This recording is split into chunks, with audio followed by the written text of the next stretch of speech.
Welcome to Real Estate Coaching Radio, starring award-winning real estate coaches and #1 international best-selling authors, Tim and Julie Harris. This is the #1 daily radio show for realtors looking for a no BS, authentic, real-time coaching experience. What's really working in today's market, how to generate more leads, make more money, and have more time for what you love in your life. And now your hosts, Tim and Julie Harris. Welcome back. This is day 2 of Real Estate Agent's 5-Year Guide to Become a Millionaire. So Julie, let's just jump right in. Yes, again, this is part 2 of 3, and this is how to become a millionaire. Adjust accordingly, half millionaire, double that, whatever works for you. All right, so if you missed yesterday, get caught up. This is year 2. Point number 1, your second year is a building year based on what you learned in year 1. This means you don't stop doing what got you to those first 12 transactions. You do more of what worked now that you have more skill and experience. No sophomore slides. This is when you're going to be tempted. This is when you start being tempted to buy leads and look for an easy button, but you must resist. Well, this is also where the snake oil salesmen start to get your attention, because all of a sudden you're making more net income. All of a sudden you're actually running a successful business. All of a sudden you're feeling, well, I actually might be really good at this real estate thing. And remember, this 5-year plan is not just for new agents. It is for any agent who's been in the business for a long period of time, who's frankly tired of putting in lots and lots of effort with not enough net income to show for it. And our mission, our goal is for all of you guys to be rich, and rich is where your money works for you. You no longer have to work for your money. And that is what the whole output, I think, of what this plan is. But it is important, that really critical, that you do not stop doing what it took for you to be successful in the first place. Now, if you are getting a lot of business from postcards, don't stop doing the postcards. If you are making a really good net income from buying leads even, don't stop buying leads. The point here is to generate profit, and with that profit, then you can reinvest it. But on point number 1, where some of you will go off track, is if you've had a great first year of your 5-year plan, and then you start looking for easy buttons. Then you start looking for shiny objects. Then you start thinking that I just need to market and brand my way to success so I can stop doing what I don't want to do and I don't want to do at the highest level. That's where, unfortunately, it's essentially a black hole that many people fall into, because they get lazy. They think, well, you know what? Tim and Julie had me, calling for sale by owners or working with expireds, for example. Or I was calling my centers of influence and past clients, even probably a better example. So I'm not going to call them anymore. That takes too much time. I'm now just going to mail them something or drip on them. Or I'm now going to start having, tchotchkes delivered to their door seasonally, whatever. You will quickly lose the success that you took so long in that first year to build for yourself. It's not just that they stagnate and don't improve. You actually can do worse, because the thought oftentimes is, I want to do the same amount of transactions, but how can I do it easier? Well, I can do this, that, and the other thing, and we'll see whether that works. Well, you're actually making less money on the same transactions, and you're also frustrating yourself because you're doing it speculatively and getting out of the control that you had the first year. And we've talked about this on the podcast before. If you are always starting every month and every year at 0, which effectively you are, but after you've been in the business for 3 to 4 to 5 years, what then you'll discover is your business does get massively easier, because your skill sets improve, but also because you're getting a lot more business from centers of influence and past clients. NAR did a report, and Julie and I did a podcast, or several podcasts, using these statistics. But if I remember correctly, one of them was, by the time an agent's been in the business 3 to 5 years, they're getting something like 60 to 70% of all their business from centers of influence and past clients. Assuming that it's systematized and you're actually speaking with them. Just having a list isn't enough. And if you've been in the business for 5 years or 10 years and you're not experiencing that, you are doing something wrong. And it could be the lead source, frankly. It could be the nature of the business, stuff you can't control. It could be the condition of your database, though. Well, for sure. I mean, 99% of the time, it's no database, or they're not working it, or they're trying to do all their centers of influence and past client marketing, let's call it, passively. They're not actually picking up the phone and calling. These are all easily fixed problems, fortunately. Point number 2. That's what we work with a lot in Premier Coaching. All right, number 2, focus on net profit, not so much on units. Complete a new real estate treasure map. We talked about that a lot yesterday. Increasing your production goal by about 20% is usually pretty reasonable. And that would mean taking a 12 transaction per year to 18 on your second year. That's a 20% increase. 18 closings based on your average commission would be $216,000 gross commission income. You use whiteboards for visual accountability that we teach you in Premier Coaching, as well as all of our one-on-one clients do that too. So remember what Julie just said. First year, we were coaching you to do 12 transactions. The second year, we want you to increase by 20%. Was it 12 or 14? I don't remember. It was 12 first. Okay. And that we want you to increase every single year without increasing your expenses proportionately. So in other words, if, for example, you're running a very high margin, very high profit business, but you decided you want to sell, you've sold 12 houses. Now you want to sell 50 houses. And we have people all the time that want to go from, say, 50 to 100 that join coaching. Okay, that's great. But if the extra 50 units that you want to sell so you can finally sell 100 units, that's maybe been a career goal for you, is going to essentially not increase your net profit, you need to really be making decisions, or you need to be thinking about why you want to do it. And if it's just because you want to have 100 units, so you want to know you've accomplished it, and that's been a career goal, and you're realizing that it's not going to make you any more net profit because those 100 or additional 50 units, let's say, are all going to come from buying those leads, and you still want to do it, then go for it. But for the most part, most of you are going to have your head screwed on straight and realize that if you're going to increase units, your net profit needs to be increasing as well. Yes. And again, we go back to the treasure map because a lot of you guys do pull a number out of the sky, like you just mentioned. I've got to do 50 deals, or I've got to do $1 million a year. Well, the treasure map makes you actually base it on something that's personal. A lot of agents that say they've got to do 50 deals, really they will be happy as clams doing 36 or doing 28, especially considering, you remember that the average home value over the past 5 years for the entire country has gone up 54%. In some states, it's 80%. So along with that goes your income, and so you might not need to do some crazy number that you've just pulled out of the sky. The treasure map forces you to drill down on your own personal financial situation and have your personal number. Yes, Julie and I are proponents of teams, marketing, branding. Yes, we're proponents of agents selling hundreds, if not thousands, of homes per year. Of course, but you're going to get to a point in your lives where you're going to say, "What do I have to show for it?" And we are your answer to that question that sometime in the future you'll be asking yourself.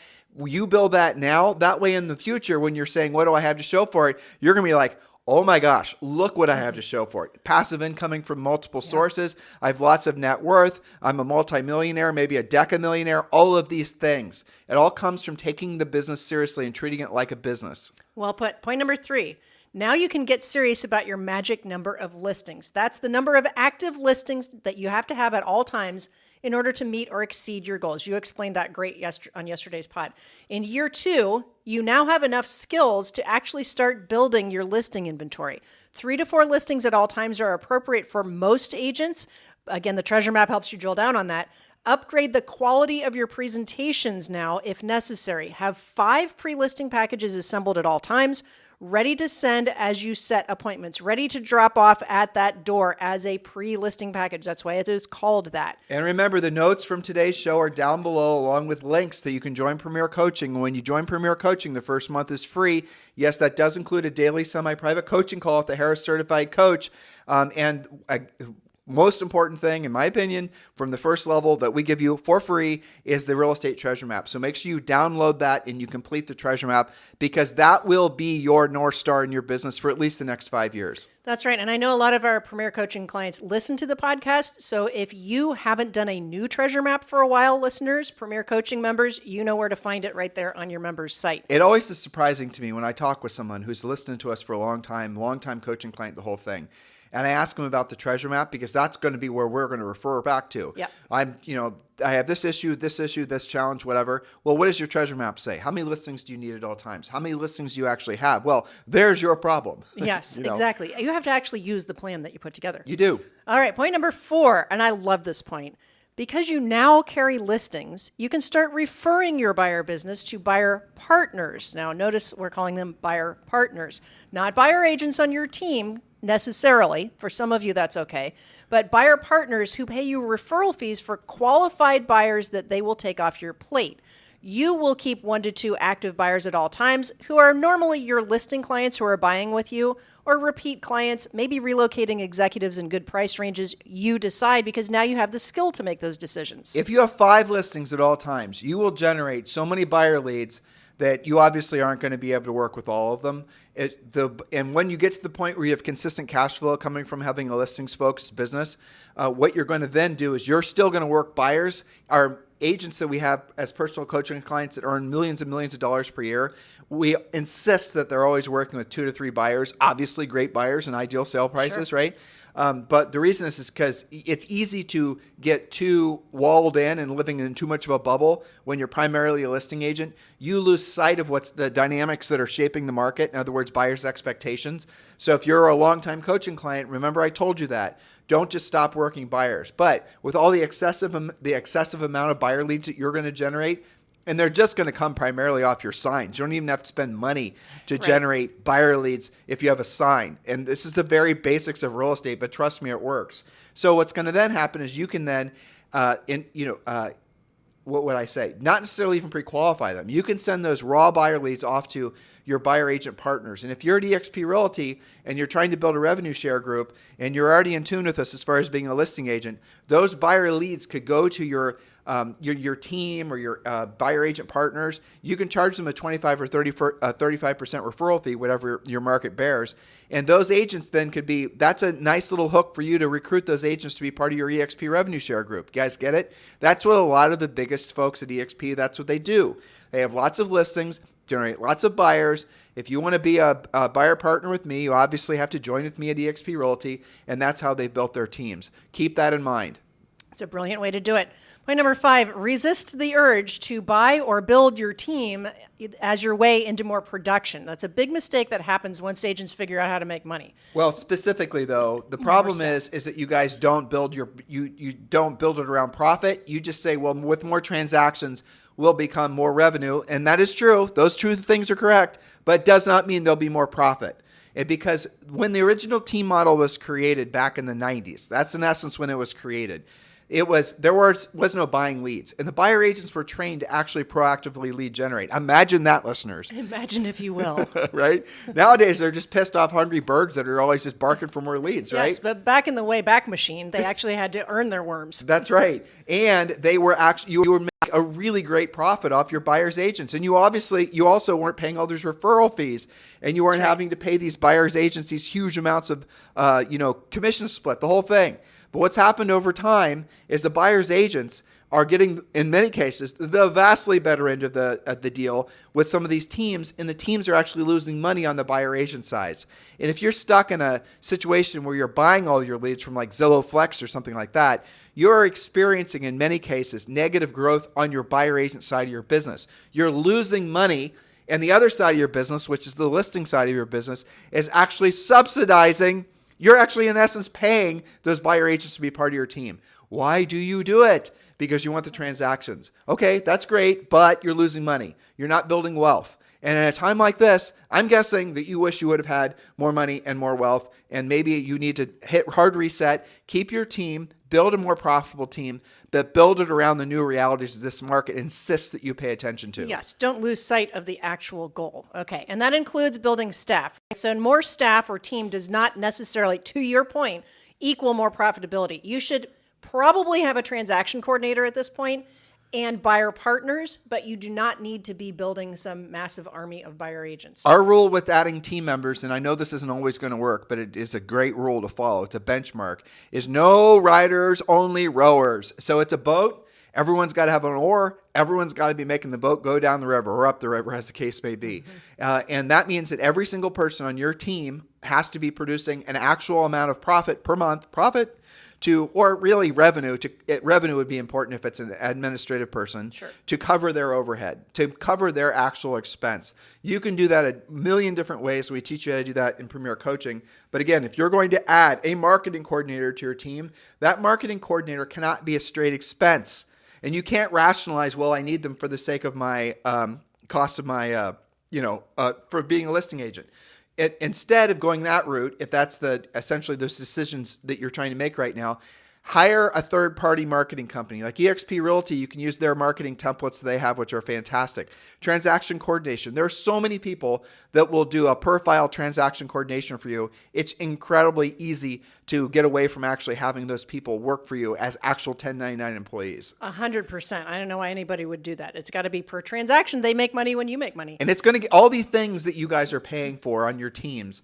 They're going to get vastly cheaper because of AI. Oh, for sure. And in some cases, that role may go away and be replaced completely by AI. You will need a runner, someone to, take care of listings and brochure Signs boxes and and stuff. Mickey Mouse. You're going to need certain staff members, but you've got to make all of your decisions around profit. Pay yourself first. We talked about that yesterday. Never assume there's going to be enough money left over for you to essentially have enough profit that you can finally buy that for family. It will never happen because you will spend it all, because there will always be some urge to increase. I'm going to sell 20 more houses this year, even though you're losing money effectively in each of those units. This is the way that you are, what we're presenting to you, and we teach you in Premier Coaching, what we teach you on this podcast and our best-selling book, Harris Rules. This is how you actually have something to show for your career into the future. Exactly. Point number 6, sponsor at least 5 more agents to eXp. Remember, our sample agent is an eXp agent. If you haven't upgraded your broker choice to eXp yet, now is a great opportunity to do so. And if you haven't done it because you're not sure what questions you should ask, we'll help you with that. Ask those questions if you're not sure why this is such a critical choice. Why did we choose an eXp agent as our sample agent? Why is it a good time for you to upgrade your broker choice? Scroll down. There's a link for you to learn more about eXp and why so many agents are joining our 170 in the last 30 days. Yeah. Why so many agents are joining with our eXp Realty group every single month. Scroll down. There's a link right there. And then you can read all about it on our eXp Realty group. Or for those of you who are ready to move forward and land the plane, we're waiting for you. We're mission control. We're saying it's, you have a safe, clear runway. Text me directly at 512-758-0206, 512-758-0206. All right, point number 7, master 2 more income spokes. Now that you have regular listings, you will monetize your open houses as a productive spoke, for example, or take that to the next level. You can add new construction, you can add probate, continue to expand and systematize your center of influence. So I have to hover on that for a second, because oftentimes at this point, around about year 2 or 3, where you're trying to add another source of income, that's when the center of influence and the database start to get ignored. Well, right. That's working on something new. No, I went to a seminar and somebody was blah, blah, blahing about how people don't like to be called and everyone prefers to receive something. Bullshit. In this marketplace where everybody's doing things that are digital and everybody's doing things that are passive, a direct, meaningful contact, hearing from you is going to have all the power. And all the people that are thinking they can just basically, win people over from a social, keep doing the social stuff. The social stuff is fun, but the social stuff, the marketing, the branding is there to enhance the proactive stuff. In other words, there's passive lead generation, which is pretty much, the branding, the marketing, the buying leads, the postcards, the bus benches, anything where you're not talking to somebody, right? Hoping and praying that they're going to call you, right? Passive is where you're essentially, you're the fisherman, you're on the shore, you're casting, hoping somebody bites your hook.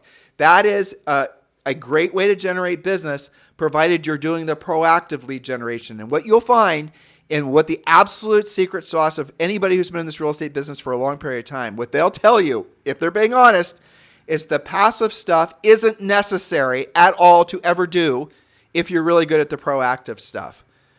I'm going to say it again. Get good at the proactive stuff, lead generation first, and then if you want to, enhance with the passive stuff. The problem with the passive stuff, especially in a market like this, is it's not reliable. It's not, you can't predict how much business you're going to get from a postcard, mailer. Well, I know you're saying, well, you picked up 6 listings from it last year. Should you still do it? Heck yes, still do it. But let's be honest. You got all 6 of those listings in April, and you didn't get any business from it the rest of the year. So maybe what we should be talking about is enhancing your spring direct mail campaign so you get even more from that. You guys get it? But if you really want to have the power, you then are going to call into those neighbors, and when you take a new listing, you're going to let them know about the new listing. Oh, Tim, I've got Filipinos, or I got VAs in Mexico or Venezuela that are doing that for me. How's that working out for you? Do you notice how the results are not as good? Because customers, especially higher end buyers and sellers, if they're not hearing directly from you, you are immediately thrown into the dumpster of people they'll never do business with. If you want to differentiate yourself in this marketplace, earn the right to have that space in a consumer's mind as a true real estate professional. You can't do that passively. You can be competing in a marketplace where there's 10 agents that are spending all kinds of money to market, to brand, to direct mail, to do everything else. And the homeowners are getting this constant barrage of stuff just everywhere they go, digitally, in their mailbox, everywhere.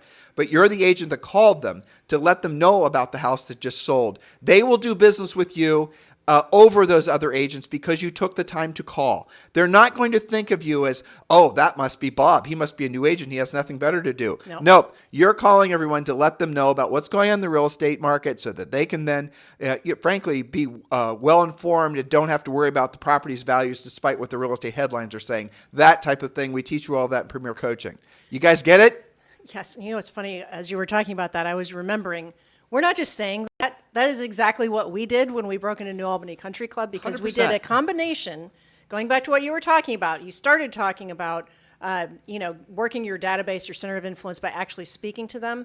And you also talked about being more proactive and not just being reliant on all the passive speculative stuff. So when we did that, we did a combination of listing expireds and also adding to our center of influence at the same time. That's why when we coach you, we're talking about multiple spokes of income, not just being dependent on one and not bouncing from one source to the next. And I will say this because Julie's pulling me into the real estate confessional.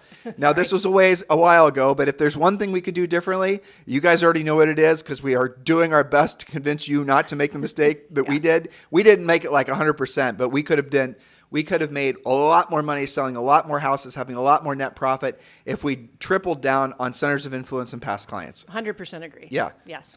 All right. So point number 8, commit 20% to your savings account.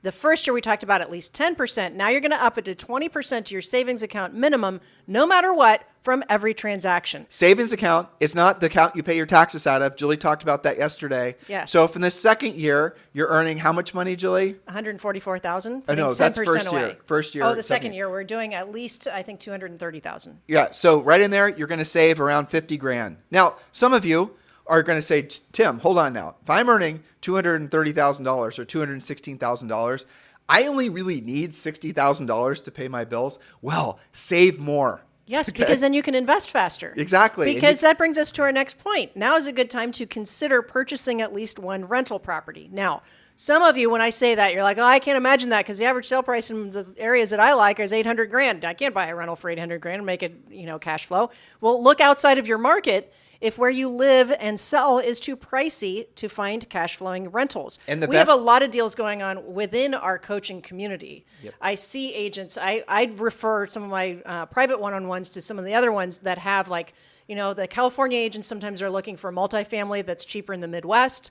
The Midwest clients talk amongst themselves. And then some of the Florida people invest in and out of different markets within Florida. So we can help you with that. Don't not do this because you don't see it in your backyard. The best markets to be investing in real estate are the markets where everyone is moving. So there's Tennessee, there's North Carolina, there's Florida.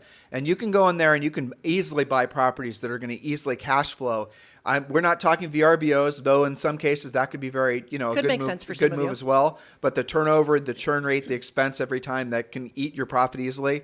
But if you're going to start investing in rental properties, to Julie's point, and you're in California, good luck finding something that makes sense in California. You might find some flips, though in this market, that's probably not advisable. But if you go, for example, if you're in California, here's another mistake people make, agents in particular. They'll say, I just found a bunch of houses in Detroit, Michigan that are $30,000 each. And you know what? I was going to take $300,000 and I was going to buy a 4-family in Columbus, Ohio, but I'm going to go up to Michigan and I'm going to buy 100 of these. After all, it's going to make all this money. No, they won't, because they'll never rent and the people won't pay the rent. I mean, there's so many nuanced little touches. So when Julie and I are buying real estate, we'll do some cursory searches, but what we're always going to do is use a great buyer's agent. So you can find, use your... use your coaching community. We do this all of the time. So maybe you and I get excited about property all the time. And what do? We say, who is best at that? We might already be coaching them, but we look within the community. We bought a property from one of our coaches. Brandon Jackson brought us something that was great. He knows that local market. So he could say, here is why that's a good house, A, B, C, D, and E. We're not just saying, hey, it's cheaper than my home market, I ought to buy that. We can help you with that, so make sure that you make it a priority. But I think that it's also really important, and I'm going to always, some of you, hopefully you're all receptive to what I'm about to say. If your goal, you've done the real estate treasure map, you know your personal overhead, not business, but just personal overhead is say $7,500 a month, and you're wondering how long will it take for you to get to $7,500 passive a month from rental properties? How many rental properties will you have to buy? We talk about that in the treasure map, but the answer is a lot, and it's going to take a long time. That's just the truth. Yes. Okay. So if you buy, for example, a $500, or say, make it simpler, a $300,000 house in Clintonville, Ohio, let's say, where Julie and I have a bunch Assuming of rentals. you can find one, but Assuming yes. you could find one, right. And you put down, if you do the math, if you're not paying cash for it, and you put down, let's say even 20%, so you put down 60 grand, you have a $240,000 mortgage. At today's interest rates, you're probably going to lose money every month. Yes. I just did the math in my head. You will be. Yeah. So is that a smart move? I don't think so. And some of you are walking into these rental properties and you're saying, well, it's a multifamily. Yeah, you kind of spread the risk and make the numbers work. But if you're running really tiny margins of, maybe not even making any money off that rental every month, and the rental goes vacant, you're making the payment. So that's the reason ultimately, if you're asking us the quickest way to create passive income, 100% EXP revenue share. There just is no way to argue against that. So if you're ready to take the next natural step in your business, obviously scroll down, read more about eXp Realty and our eXp Realty group, or just text me directly at 512-758-0206. But the number one job all of you have to do is focus on your production, focus on your skills, focus on becoming the best version of yourselves as real estate practitioners. Point number 10, and then think about if we want to roll into year 3 or not. Point number 10 on year 2 is assuming that your high interest rate consumer debt is now paid off. We talked about that in year 1. Start to invest in non-risky funds and keep buying your EXP stock at a discount with your commissions. If you still have debt to pay off, prioritize paying it off. I think the exception would be if you have a rental property and the tenant is indeed covering or covering plus, maybe, especially if you have a low rate on that mortgage, maybe you don't prioritize that kind of debt, but certainly consumer debt and things that have a crazy high interest rate. All right, we're going to roll into year 3, and then tomorrow's going to be year 4 and 5, okay? Yeah. So this is going to be year 3. We're not going to cover all these points. That's the reason Julie and I give you these points below. So we're going to keep the show to around a half hour like we try to do every day. So scroll down and you can read all the points for year 3. Let's go through the first 3 points. Okay, and this is commonly when people do join coaching because you've found some consistency. Let's look at point number 1 to prove that. Continue to build on your first 2 years of the plan. This is where they join one-on-one coaching. They join premier coaching, which is, from the get. But then this is when a lot of them will hire a private coach for sure. Yes, because now, amazingly, you're a veteran agent. You have more experience, you have more confidence, you have more skill. This is the year of consistency and predictability, and through coaching, accountability. Now remember, this plan is designed not just for new agents, and if new agents make it to year 3, congratulations, as Julie just said, you're a veteran agent. But a good, I think, ego-crushing approach to all of this would be, well, maybe I should think of myself as a new agent. Maybe I should think of myself in year 1. And that way, when you're on year 3, after you've done this plan, the 5-year plan, you're going to have the results that, frankly, you should earn. Well, that's a great point that you made, because how many agents have we known through the years or coached through the years that, they didn't maybe get great direction from the beginning and they felt like they were wandering around in the wilds of real estate trying to figure out what they're supposed to do. And then they got sucked into a fairly hot seller's market and they did okay for a few years. Maybe they did even great. And now things have changed and they feel like they're a new agent in a new world. The hardest thing to do in life in general is having the courage to hit hard reset. Having the courage to basically realize you need to load a new operating system. And when change is forced upon you, as often it is, then it's even harder because you're resisting the change because you didn't make the choice for this new paradigm to exist in your life. And what a lot of people do, not just in real estate but in life, is that's where they essentially fall off the track and they start to ruin their lives. And then they lose decades. There are still people listening to this podcast today who've been listening to Julie and I since 2007 or thereabouts, who have yet to actually get back on the horse and start riding in the right direction. You're 5,000 podcasts in, guys. You're still licking the wounds of the real estate crash. So it is hard to hit a hard reset. It's not an age thing either. It's hard for anyone to hit hard reset, no matter how hard they are. But don't procrastinate doing it. So new market, new rules. It's not going to go ever back to the old interest rates. It's not ever going to go back to the things that some of you were, all of us really were spoiled by for so long. It's always going to be like this. And being just completely transparent with you guys, we expect things to get meaningfully worse before they get meaningfully better. And that's okay, because the agents that are skills-based are going to dominate as the other agents are looking for a clear sense of direction. We're giving it to you every single day on this podcast. This podcast is just training. Take the next natural step and join Premier Coaching. All right, point number 2 of year number 3, doing what you don't want to do when you don't want to do it at the highest level now is paying off more predictably. Do not allow boredom or repetition to wreck your momentum. This is what you've been working towards. This is called cruising altitude. Remember the jet taking off analogy. When does the plane use the most fuel? Is it taking off? Is it cruising altitude? Or is it landing? Well, anybody who's flown knows the answer to that. It's when you're taking off. But now, because your skills are paying off and they're getting more predictable, you're at cruising altitude. So don't put the plane back on the runway. And this reminds me, so some of you have been asking for Julie and I to post our kettlebell workout on Instagram. So we did. So you can go there and you can look at the videos of us doing our various forms of torture. And I had some great questions as a result. Some people are asking, well, do you guys do the same routine every single day? And the answer is yes. And you know why? Because it's always hard. You know, we might increase the weight, or we might increase the reps. Mix it up a little bit, but the same idea. Exactly. And that is 100% us doing what we don't want to do, and we don't want to do it at the highest level. We never enjoy doing it, not even a little bit. And unfortunately, a lot of the most meaningful things you can do in life are just exactly like kettlebells are for Julie and I, right? It's doing what you don't want to do when you don't want to do it at the highest level. This podcast sometimes feels like that for both of us, right? Certainly when Julie and I were selling real estate, frankly, prospecting, proactive lead generation, never enjoyed it, always did it, and eventually got great at it. Sometimes doing lots of coaching calls. I was doing what we didn't want to do, and we didn't want to do it at the highest level, but it did not matter. When we are locked into the activity, kettlebells as an example, if you do not do it correctly, you're going to hurt yourself. And so that's literally, don't do the work, get the result. Do the work, get the result. Never stop doing the work. Lather, rinse, repeat. Your success is increasing, but will be less obvious because your net worth is increasing in the background, assuming you followed our points, but in a non-flashy way.